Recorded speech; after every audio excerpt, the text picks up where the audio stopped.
So I'm sitting at my kitchen table in February, looking at a retirement calculator that just told me I'd need to save $4,200 a month for the next 18 years to retire at 65. I'm 47. I laughed out loud. Then I cried a little, quietly, so my wife wouldn't hear. Here's the thing nobody tells you about being behind on retirement at 40 something. The standard advice, just save more, is mathematically insulting at this stage of life. But there's a specific set of moves the IRS quietly hands you starting at age 50 that can add roughly $300,000 to your retirement without changing your lifestyle. Most people don't use them, some don't even know they exist.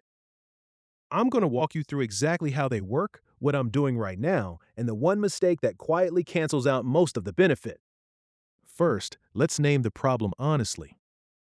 If you're 45 and you haven't hit at least 3 times your salary saved for retirement, you're behind the standard benchmarks. That's not a moral failing, that's just math.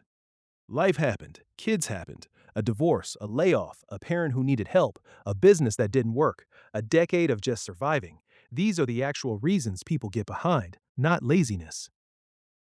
But here's the part nobody says out loud. Behind on retirement at 50 doesn't mean less comfortable at 75. It means working a job you don't want at an age when your body doesn't want to. It means asking your kids for help. It means watching your spouse retire while you keep going for another 5 years because the math says you have to. Then, that's the actual consequence, not a smaller boat, a smaller life. And the financial industry's solution for people in this position is almost always the same: increase your risk tolerance and stay in stocks longer. Which is roughly the same advice as you're losing at blackjack, so double down harder. That's not a strategy, that's a casino. So, what actually works? The IRS of all entities gives you a real answer. It's called catch up contributions, and they kick in the year you turn 50. Here's what most people don't realize: catch up contributions aren't a small bonus, they're significant. In 2026, a 401k lets you contribute $23,500 if you're under 50. Once you hit 50, you can add another $7,500 on top. That's $31,000 a year. And if you're between 60 and 63, there's a newer super catch-up provision under Secure 2.0 that lets you contribute even more, roughly $11,250 extra instead of $7,500. On the IRA side, the limit is $7,000 under 50 and $8,000 once you hit 50. HSAs, if you have a high deductible health plan, let you add $1,000 extra starting at 55. Quick note for anyone self employed, freelancing, or running a small business: you don't have a 401k through an employer, but you have something arguably better: a solo 401k or a SEP IRA. The solo 401k lets you contribute as both employee and employer, which can push your annual limit into the mid $70,000 range once you factor in the catch up. If you're self employed and not using one of these, that's a separate video, but know the door exists. Stack all of these tax advantage buckets, and a married couple in their 50s can shelter close to $80,000 a year from taxes. That's not small, that's a different retirement. Quick check in. Are you currently maxing your retirement contributions, or are you somewhere between "I get the employer match" and "I should probably look at that"? Drop a number, a percentage, a dollar amount, whatever you actually contribute in the comments. I'm curious where everyone genuinely is. I'll go first. I went from 6% to maxing out at 49, and the only reason I made the jump was because I finally ran the numbers and got scared. Now, here's where it gets interesting. Let me show you what these contributions actually do over time, because the headline numbers don't capture it. Say you're 50, you've got $200,000 saved, and you start maxing your 401k at $31,000 a year. Assume a 7% return, which is roughly the long-term S&P average after inflation. By 65, you have around $1.05 million. Now run the same math without the catch-up, just the regular $23,500 contribution. You end up with about $870,000. That $7,500 a year of extra contribution turned into roughly $180,000 of additional retirement money, because compounding doesn't care about your age, it cares about dollars in the account. Let me make this concrete for a second, because the abstract version doesn't land. $180,000 is roughly 4 years of basic retirement spending for an average household. So that one decision, Using the catch-up instead of skipping it buys you 4 extra years of not working. 4 years. That's the gap between retiring at 65 and retiring at 69. And here's the part nobody mentions. Every dollar you contribute to a traditional 401k also reduces your current tax bill.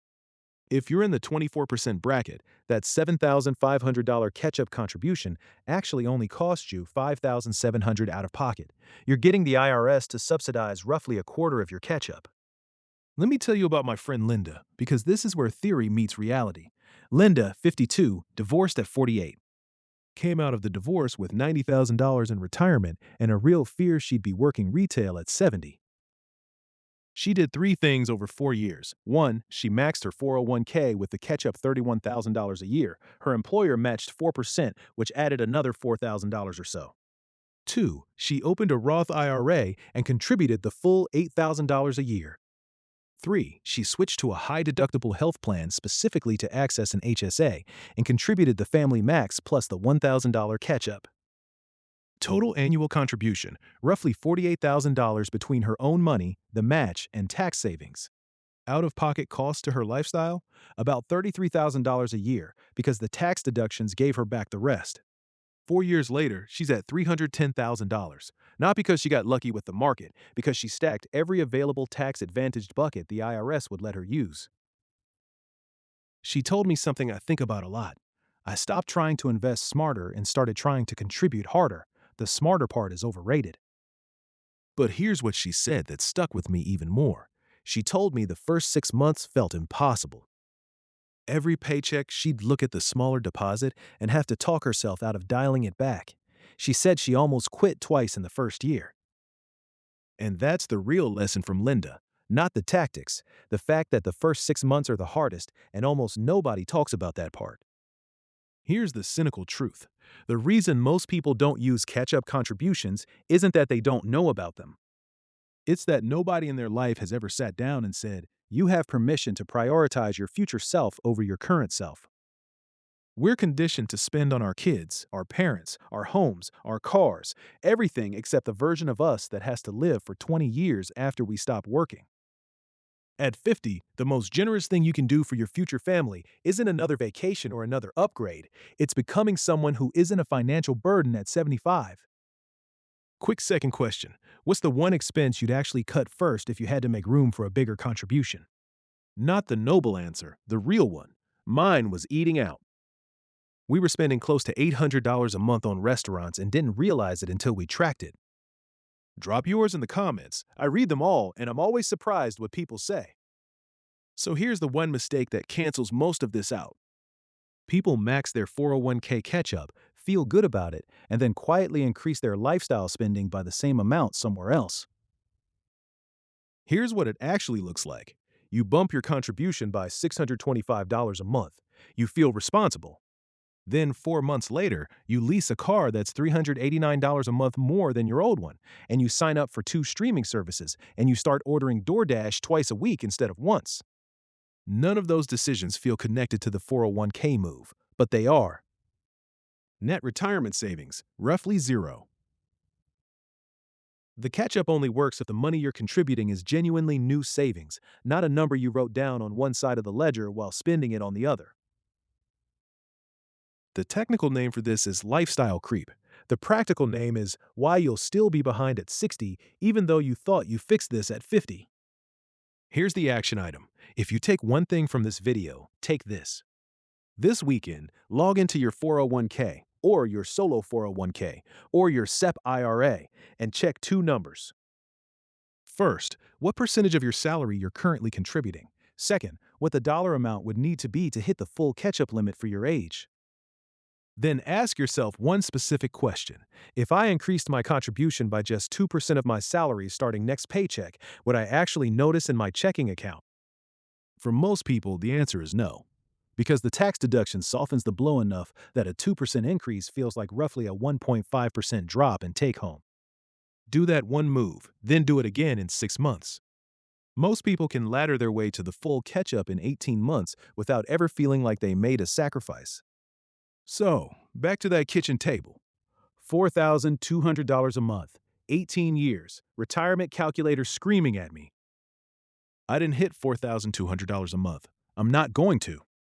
But I did get to roughly $2,800 between my contributions, my wife's, the catch ups we'll start using in 3 years, and the HSA I should have opened a decade ago. That's not the dream retirement, but it's not retail at 70 either. And honestly, that's the actual goal at our age. Not optimal, just enough. Catch up contributions aren't a magic fix, they're a permission slip. The IRS is telling you, we know you're behind. Here's the door. Walk through it. Most people don't.